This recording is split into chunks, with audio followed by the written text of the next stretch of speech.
Hello and good morning, and welcome to First Church Unitarian in Littleton, Massachusetts on this wintry day. I hope that some of you were able to go outside to enjoy our first snowfall this season. I know I was on my skis yesterday.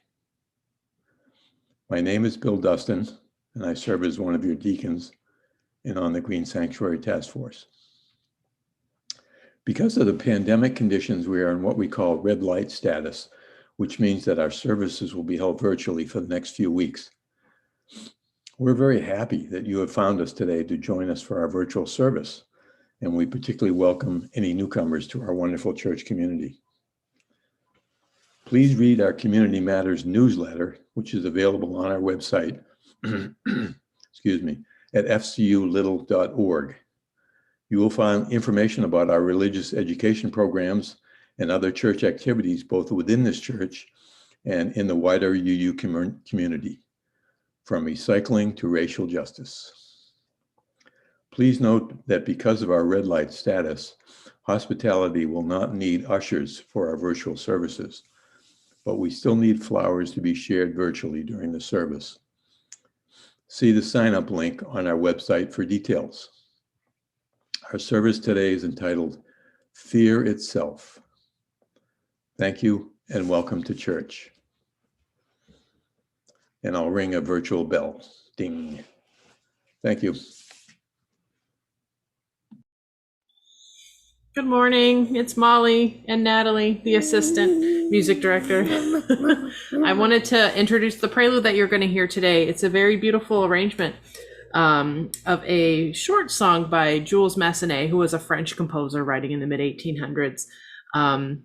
I don't know, maybe it'll remind you of some other romantic composers around this time. And I also want you to imagine a cello playing my left-hand bass notes as it would be originally. So here is Elegie.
What was cursed, we will cure.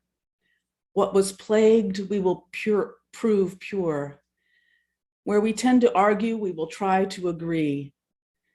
Those fortunes we forswore, now the future we foresee. Where we weren't aware, now we're awake. Those moments we missed are now these moments we make, the moments we meet, and our hearts, once all together beaten, now all together beat. The words of Amanda Gorman. Let us worship. I'd like to invite Lainey and Julia to light our chalice and lead us in our covenant this morning.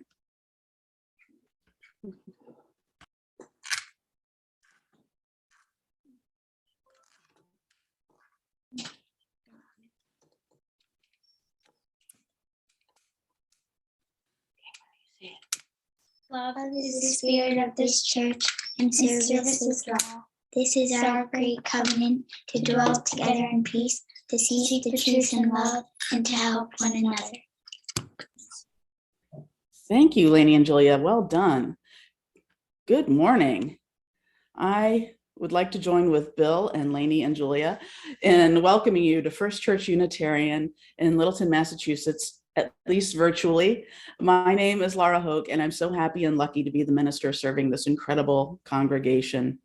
I don't know if we have any visitors today, but if you are visiting us this morning, welcome. Happy to have you with us. And as Bill said, we are in red light conditions, so we're online only. And we'll be online only through mid-February, and then we'll reevaluate. So it's wonderful to have you with us today. Our lay pastoral minister this morning is Carol Tillis. So you can check in with her if you wish. Hi, Carol.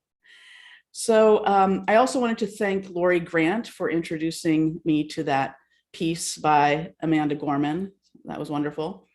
And I want to thank Bill for that inspired virtual bell. That was the most inspiring virtual sounds I've heard since Moo at our pageant. It was right up there in the same category. So thank you. All right. Welcome on this day. So now it's a gray day here, and maybe we can cheer ourselves up with a little joyful noise. And I'm going to let Molly lead this cacophony. So this is the chance where everybody gets to unmute and cheer and clap and do whatever you want. All right. So let's unmute. I see more of them popping off. You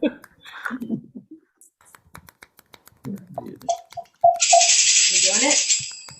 Oh, we have a tambourine too. Wonderful. You can bring your own instruments. That's a great idea. Oh. All right. So on the count of 3, we're going to make noise. All right. 1, 2, 3.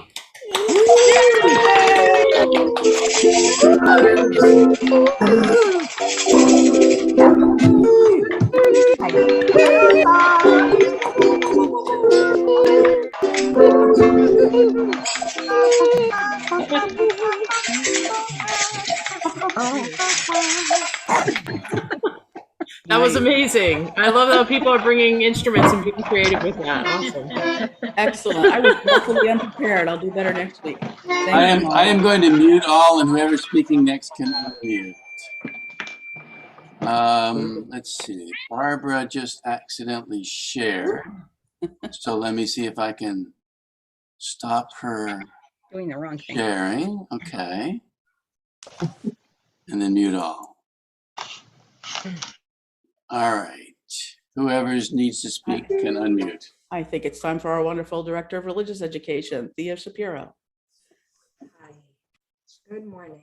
This morning's story is called The Beautiful Tiger, and it's by Reverend Chris Buice.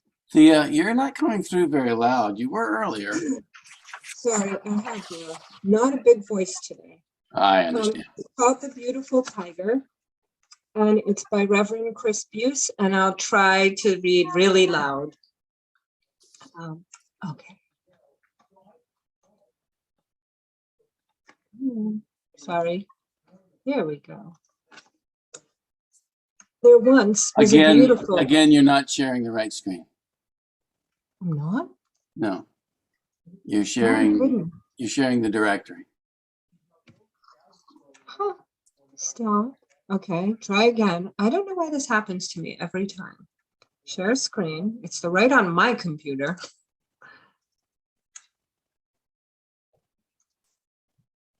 Can you see that? No. Try Oh, minimizing go to the directory file and minimize it now and see if it's behind there for some reason. okay. Do you have a single monitor? Yes. Okay, so for some reason it's sharing the directory. Do share screen and don't share a file or something, just share the screen. Got it. Just share the first photo. Just share the screen. Do you see that? That's great, thank you. All right, wait, but let me be sure. Do you see that? I do. All right. Sorry about that, guys. All right. There once was a beautiful and powerful tiger. And one day she was captured by a mean and cruel man who put her into a cage. The man kept the cage in the jungle near his house. Every day he would bring out a bowl of water and some food for the lonely tiger. Sometimes the tiger would see her reflection in the bowl of water and would say, "My, I must be a beautiful tiger." And when the man heard her say this, he would lie and tell her, "No, you are not a beautiful tiger. You are ugly. You are a pitiful creature." And sadly, the tiger would believe the man. Some days, after she ate her food, she would walk back and forth in her small cage and feel energy and power moving through her body. And she would say, "My, I must be a powerful tiger." And when the man heard her say this, he would again lie and tell her, "No, you are weak and puny. You're a pitiful creature." And sadly, the tiger would believe him. And then one day, when the man was nowhere around, a lion happened to walk by the cage. The lion saw the tiger inside and he spoke to her. "Beautiful and powerful tiger, why are you lying about in that cage?" "Oh, do not make fun of me," replied the tiger. "I know I am neither beautiful nor powerful." "I'm not making fun of you," said the lion. "You are surely the most beautiful and powerful tiger I have ever seen. I'm only surprised to see you lying here when you are certainly clearly strong enough to break out of this cage. Do you really think I could break out of here?" "Oh, quite easily, I should think," said the lion. And the tiger was not sure at first. She'd been told so many times that she was a weak and pitiful creature. But suddenly, it seemed that she could feel the energy and strength moving through her body. And she began to pace back and forth in the cage. And then, almost without thought, she leapt against the cage door and flew out without any resistance. Once outside the cage, she was dazed. "That cage didn't even have a lock on it," she said. "I spent much of my life stuck in there and the door wasn't even locked." The lion looked at her with soft brown eyes and said, "Those kinds of traps don't need locks, for it is the lies we believe that keep us in our cages and the truth that will set us free." Thank you. Thank you, Thea. All right, this is the time in our service where we take our offering. It's an opportunity for generosity.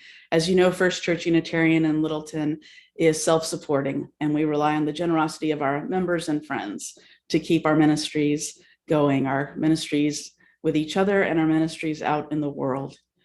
So I invite you, if you wish, to remember to send in a check, perhaps during this time that we are virtual. And as a reminder, that's the address right there, 19 Foster Street, Littleton, Massachusetts, 01460, or that's the website, fculittle.org.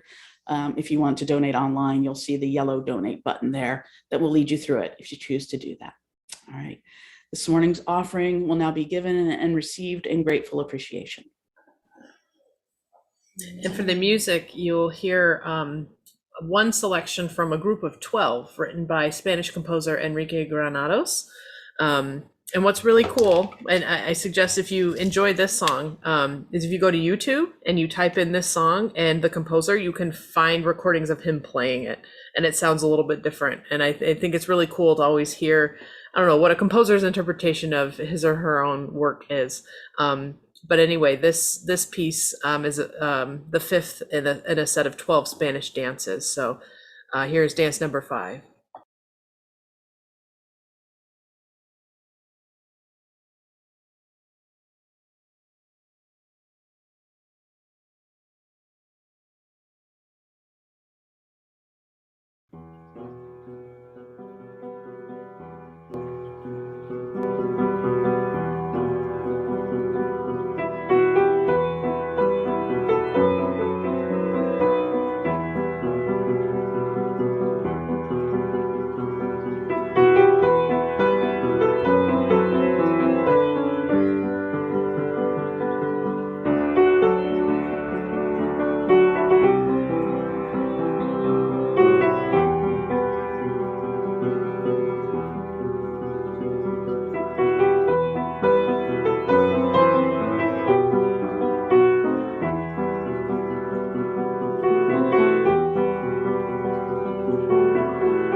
Thank you, Molly. It was beautiful. Most weeks, this congregation shares a time to feel again our sacred connections to one another and to that which we consider holy. And it's in that spirit that we share in Candles of Caring. This morning, if you have a special joy or concern that you'd like to share, I invite you to do so. You can use your virtual hand, which you might find in the participants area, or you might find in your reactions area here on Zoom.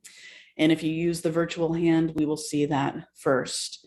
For those of you who are having trouble with that, after we've done the virtual hands, you can raise your actual hand and we can call on you as well.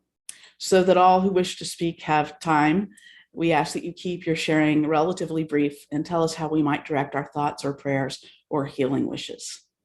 Are there any joys or concerns to share this morning? Rich? I'd like to unmute and share.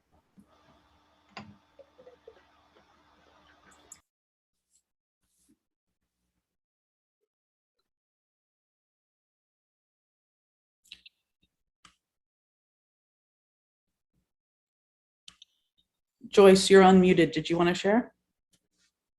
No. Okay. Okay. Well, then please join with me in the spirit of meditation or prayer. Once again, we have come together in love and trust, sharing those cares dearest to us with this virtually gathered beloved community.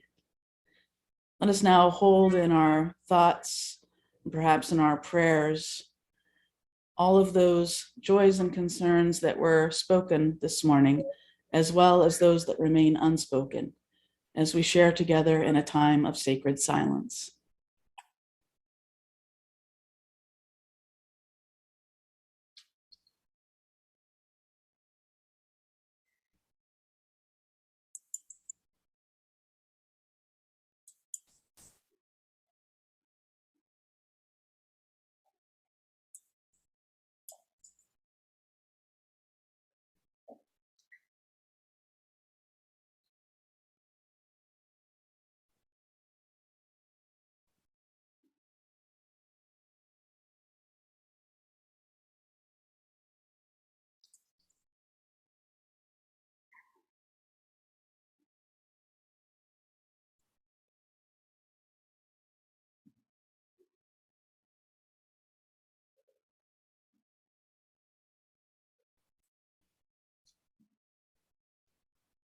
Amen, and blessed be.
Fear.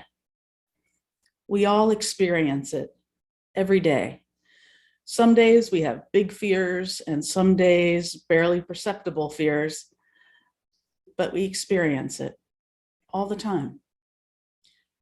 Since the pandemic began, understandably, Fear is a constant companion for many of us. And the anniversary of January 6th, just passed, fills some of us with fear for the fate of democracy in this country. It's pretty hard, it's next to impossible to get through 24 hours without feeling at least a touch of fear, even for those of us who aren't particularly anxious by nature. Maybe you think I exaggerate. Well, there are different ways of thinking about and categorizing the human emotions. I think I've shared this before. There's a school of thought that's very influential that says there are really just 4 basic human emotions. According to this school of thought, the basic emotions are happiness, sadness, anger, and fear. And this was the school of thought that was most popular when I did my clinical pastoral education, or CPE, the training that chaplains and ministers do, often in a hospital setting. In CPE, you were often asked to identify the emotion you were feeling at any given moment. And it's supposed to help you to understand and empathize with the emotions of others, as well as understanding yourself better. So we were asked constantly, what are you feeling right now? And it was sort of like emotional boot camp to be asked this all the time, several times a day.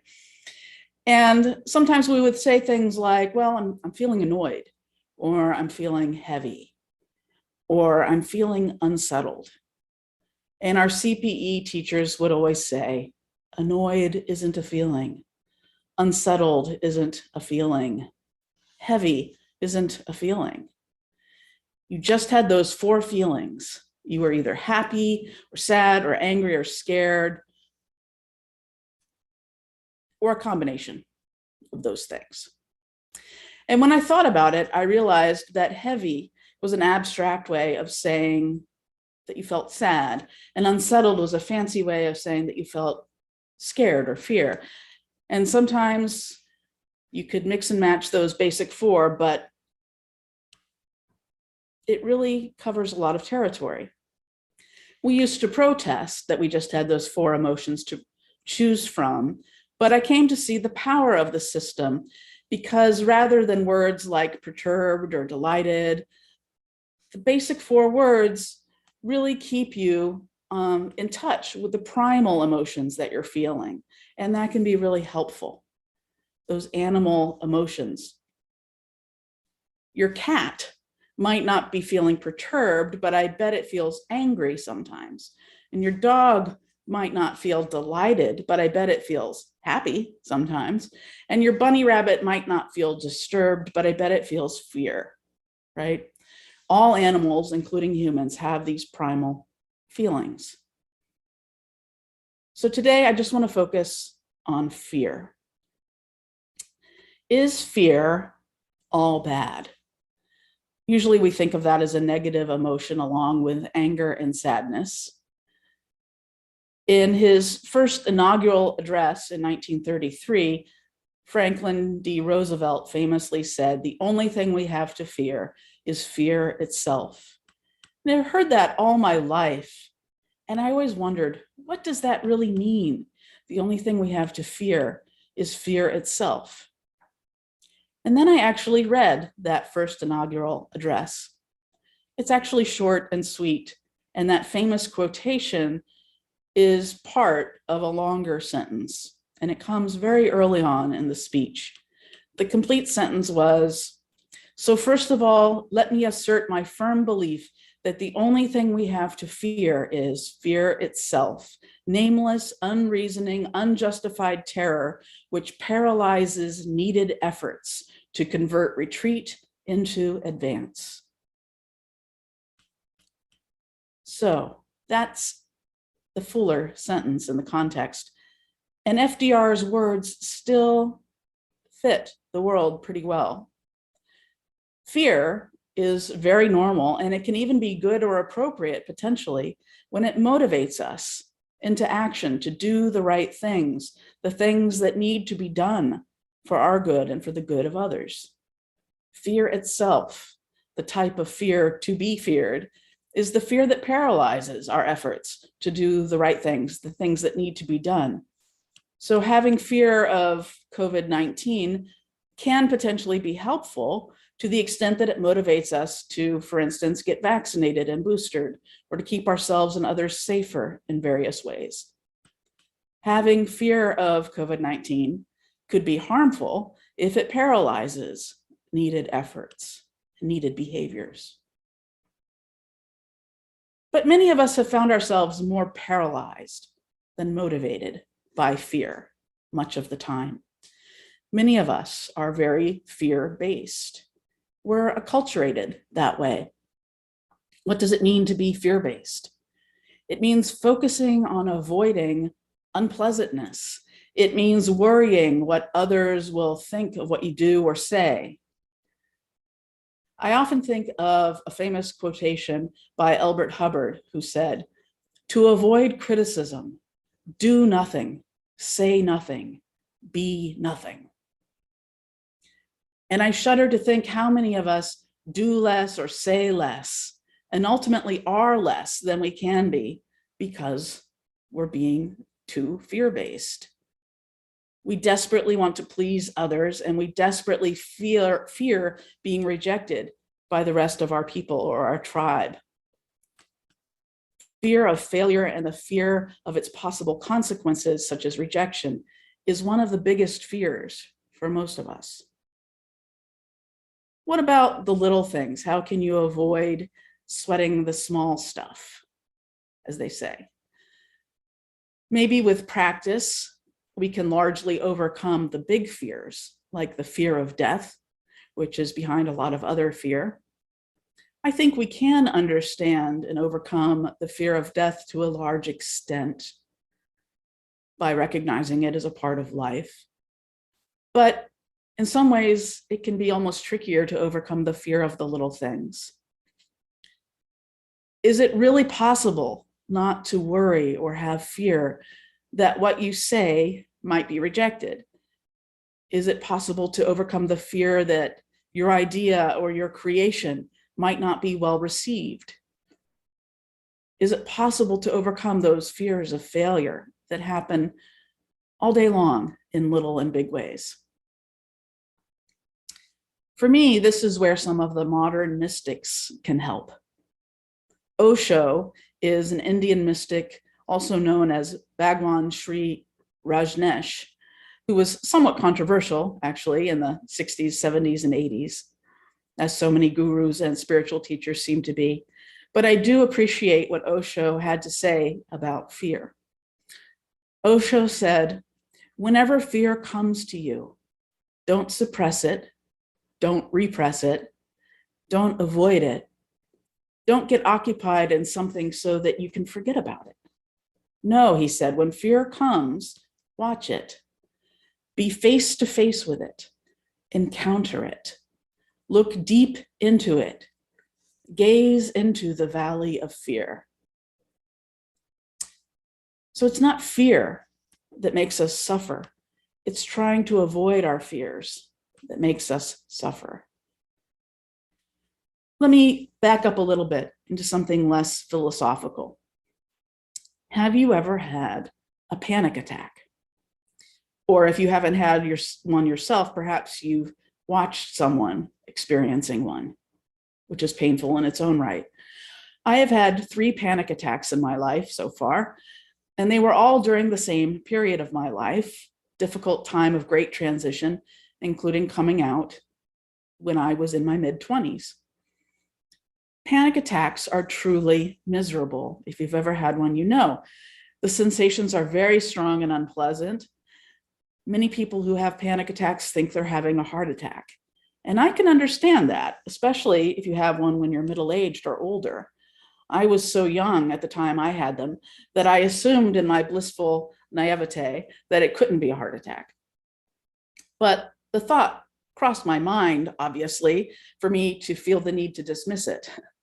Your heart is beating so fast, it's quick, it feels irregular, it feels like you can't breathe. And you're certainly not very functional while you're having one. I can't imagine trying to really do anything while having a panic attack. There's a feeling of dread and doom. When I was having them, I couldn't even sit. I found myself sort of pacing around in a desperate state. It's pretty awful. And when you're experiencing all of these scary, unpleasant feelings, you just keep thinking, how can I make this stop? How can I make this go away? Now, the first 2 panic attacks I had lasted for hours and hours. It seemed like an eternity. And at first I'd try lying down, which seemed natural, but that didn't work. I kept trying to think of something else, get my mind off of it. I'd listen or sing along to campy music like Barry Manilow, or I'd watch campy movies like Viva Las Vegas, all in an attempt to get my mind off of it, but nothing worked. So the first 2 panic attacks were so awful that I decided to actually do some research. And I looked it up on the internet. Now, this was the mid-90s, so I was using that dial-up, bzz, all those weird sounds. And I got online after like 30 minutes. And I found this very primitive website. And it had some pretty counterintuitive advice. It said, do think about it. Do focus on the horrible sensations. Notice how fast your heart is beating. Notice what it feels like to have the sensation that it's hard to breathe. Notice every minute of it in fine detail. Put all your focus on it. Now, at first that seemed absolutely nuts to me, but I was desperate. So when my 3rd panic attack came, I thought I had nothing to lose and I gave it a try. And you know what? It really worked. I just let myself focus on the bodily sensations. I put all my focus on the feelings one by one.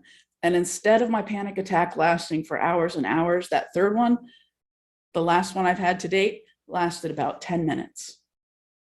It was like a miracle. Now, why would that work?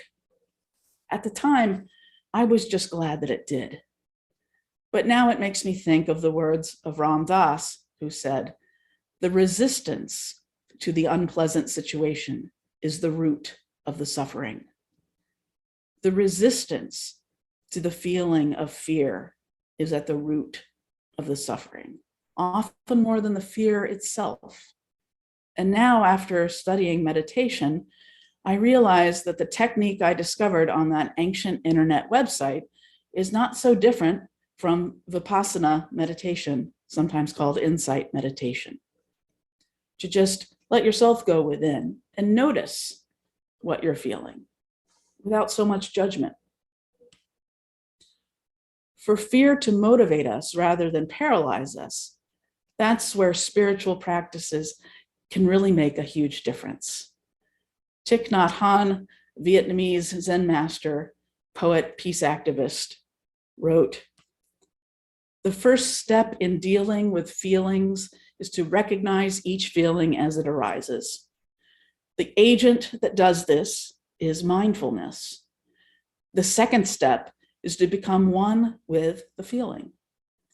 It is best not to say, go away, fear. I do not like you. You are not me. He writes, it is much more effective to say, hello, fear. How are you today?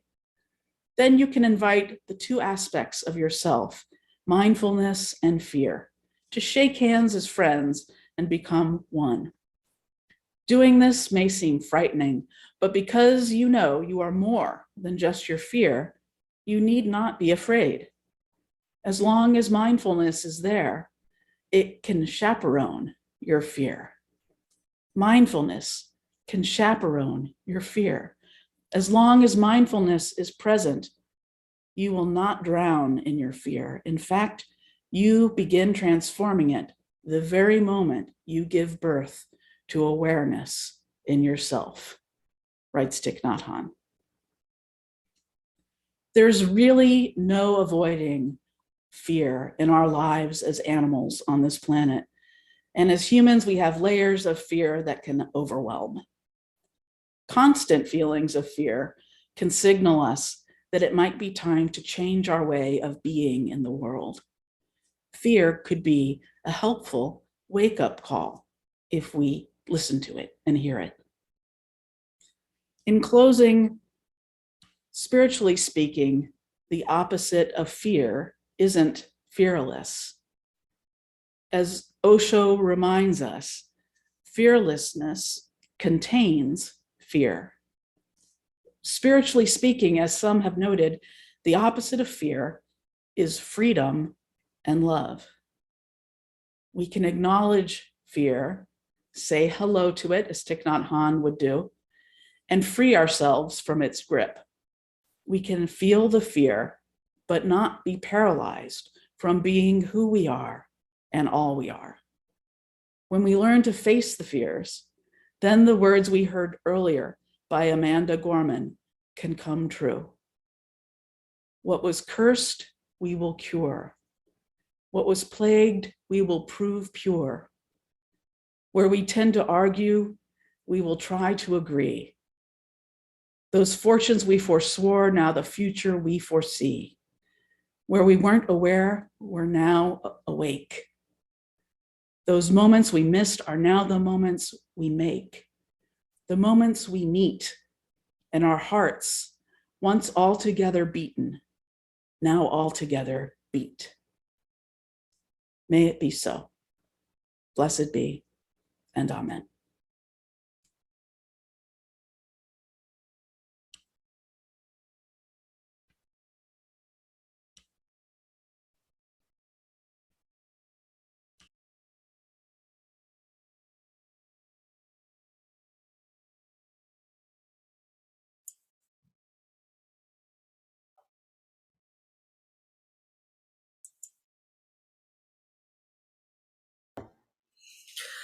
Next, you're going to hear a recording of the choir singing I Know This Rose Will Open from our hymnal.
For our closing words, I want to invite you to, if you wish, put your hands to the sides of the screen to sort of virtually connect with people that you see here on Zoom today. If there's somebody there that you can hold hands with, you can do that too. But feel that energy between us. And hear these closing words, which are from Maya Angelou. We, unaccustomed to courage, exiles from delight, live coiled in shells of loneliness until love leaves its high holy temple and comes into our sight to liberate us into life. Love arrives and in its train come ecstasies, old memories of pleasure, ancient histories of pain. Yet, if we are bold, love strikes away the chains of fear from our souls. We are weaned from our timidity. In the flush of love's light, we dare to be brave, and suddenly we see that love costs all we are and will ever be. Yet, it is only love which sets us free. Amen, and blessed be.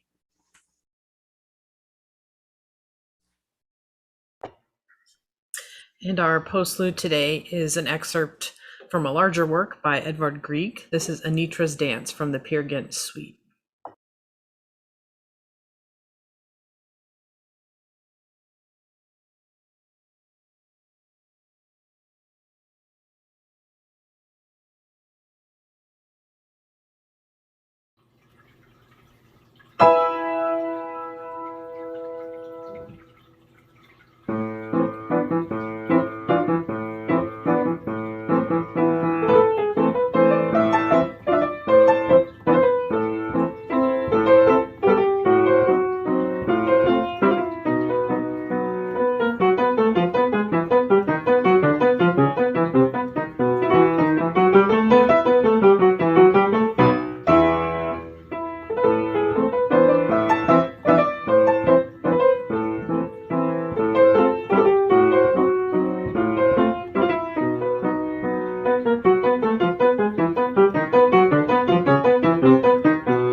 Thank you, Molly. Beautiful music, as always.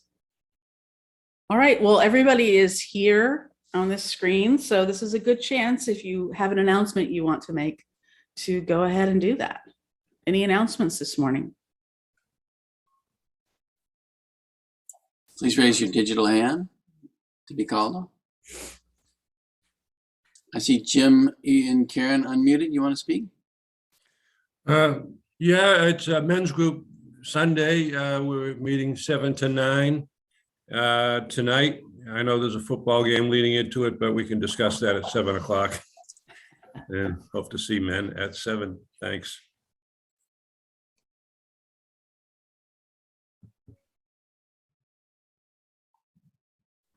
Michael is unmuted. What Michael is that? That is me. Oh, there we go. Did you hear me? Yes, I do. Oh, very good, very good. So all this is actually a thank you to Hugh, Luann, Lara Semple for clearing the snow at the church. Thank you very much. Hey, Yes, Okay. thank you all. So appreciated. Neela, go ahead and unmute. Just wanted to remind people that the Arts Play Shop is meeting next Saturday. We've been going for quite a while now. We have a kind of a steady core group, but anyone is welcome to come to any of the sessions. And next time, next Saturday, we're going to be doing weaving, paper strips, fabrics, any kinds of stuff that you can weave with. So if that appeals to you and you'd like to come, please let me know within the next few days. Thanks, Neela. Oh, and that's on Zoom, by the way.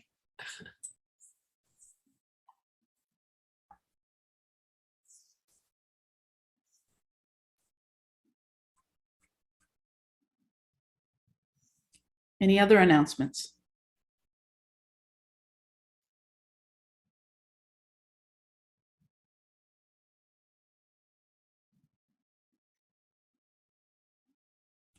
I don't think so.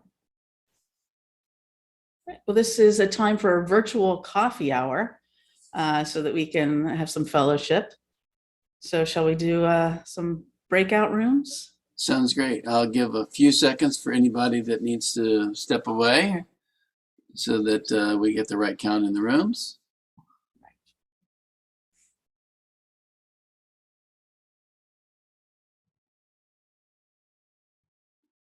Great.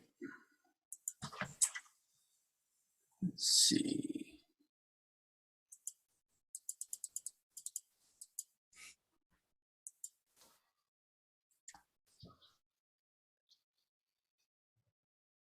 So let me know if this is too many people in a room or not enough people in a room.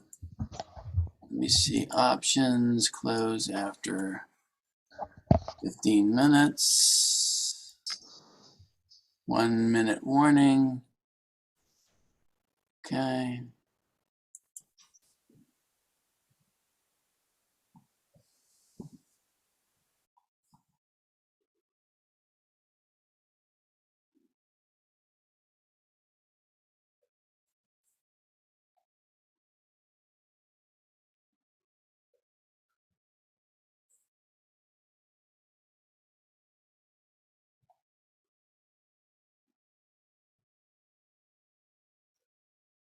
Martha, if you're there, go ahead and unmute and let me know if you're having trouble getting into a room. Yep.